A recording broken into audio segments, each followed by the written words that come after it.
আমি শুধু একটি কথা বলে আমার আলোচনা শেষ করব। দেখুন, আল্লাহ জাল্লা শানহু পবিত্র কোরআনে ইরশাদ করেছেন, ইকরা বিসমি রাব্বিকাল্লাযী খলাক। পবিত্র কোরআনে প্রথম নাজিল করেছেন আল্লাহ তাআলা এই আয়াত। তার নবীকে আল্লাহ তাআলা বলেছেন আপনি পড়ুন। পড়ার কথা আল্লাহ তাআলা সর্বপ্রথম কোরআনে কারিমের মধ্যে বলেছেন। কিন্তু এখানে সিগনিফিকেন্ট বিষয় হলো আল্লাহ জাল্লা শানহু ইকরা এর সাথে বলেছেন একটা গুরুত্বপূর্ণ কথা, যে আপনি পড়ুন। কার নামে? বিসমি রাব্বিকাল্লাযী খলাক, যিনি আপনাকে সৃষ্টি করেছেন তার নামে। সম্মানিত অভিভাবক এবং উপস্থিত আগত সকলে একটু খেয়াল করি যে আল্লাহ জাল্লা শানহু আমাদেরকে পড়ার কথা বলেছেন এই নামে, যে আল্লাহ তাআলা আমাদেরকে সৃষ্টি করেছেন, তিনি আমাদের স্রষ্টা, সেই কথাকে স্মরণ করে আল্লাহ তাআলা আমাদেরকে পড়ার কথা বলেছেন।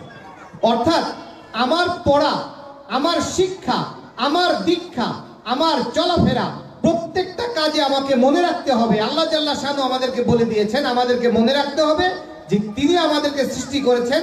অতএব তার কথা মতো চলা, তার কথা মতো এই দুনিয়াতে বসবাস করা, তার কথা মতো আমার জীবনটাকে সুন্দর করা, তার কথা মতো আমাদেরকে মানুষ হিসেবে নিজেকে এবং নিজের পরবর্তী প্রজন্মকে গড়ে তোলা, এইটা যেন আমার প্রত্যেকটা কাজের টার্গেট হয়।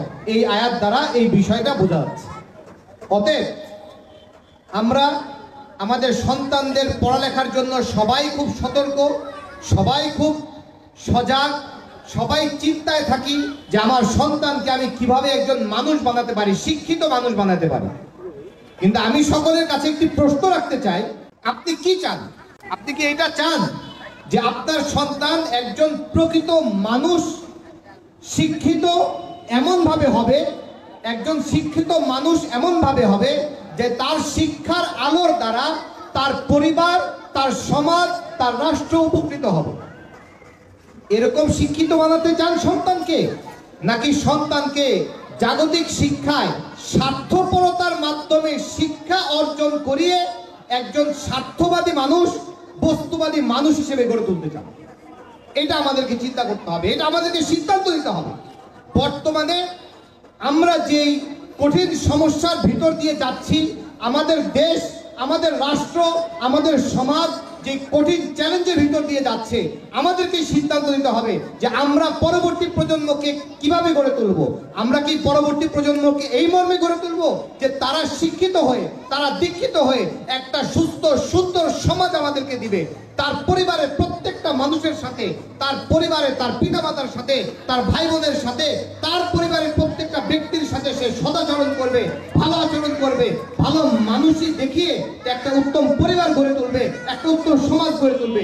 আমি কি এরকম বানাতে চাই আমার সন্তানকে? নাকি একজন বস্তুবাদী স্বার্থান্বেষী মহলের একটা উত্তরসূরি বানাতে চাই? এই সিদ্ধান্ত আমাকে, আপনাকে, সবাইকে নিতে হবে, পুরো জাতিকে আজকে নিতে হবে। এই জন্য ভাই, আমরা আমাদের সন্তানের শিক্ষার ব্যাপারে নিজেরা যদি এখন থেকে সতর্ক না হই, তাহলে আমাদের সামনে অন্ধকার ভবিষ্যৎ অপেক্ষা করছে। আমার আপনার সন্তান শিক্ষিত হবে, অনেক ডিগ্রিধারী হবে, ডক্টরেট হবে, ডাক্তার হবে, ইঞ্জিনিয়ার হবে, কিন্তু পিতামাতাকে বৃদ্ধাশ্রমে দিয়ে আসবে।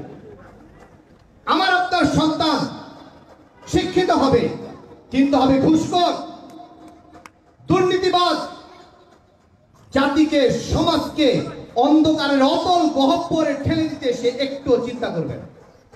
আর যদি আমরা শিক্ষার পাশাপাশি দীক্ষার মাধ্যমে সন্তানকে গড়ে তুলতে পারি, তাহলে আমার পরিবার, সমাজ সবকিছু সুন্দর হবে।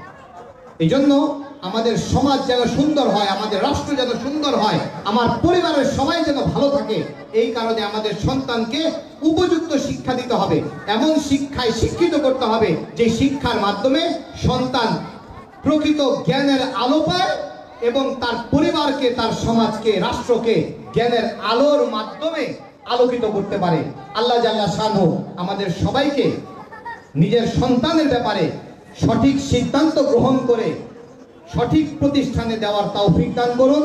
এবং এই প্রতিষ্ঠান সেন্টার ফর ইন্টিগ্রেটেড এডুকেশন আমার মনের, আমার দিলের মহব্বতের মানুষের দ্বারা গড়ে ওঠা একটি প্রতিষ্ঠান।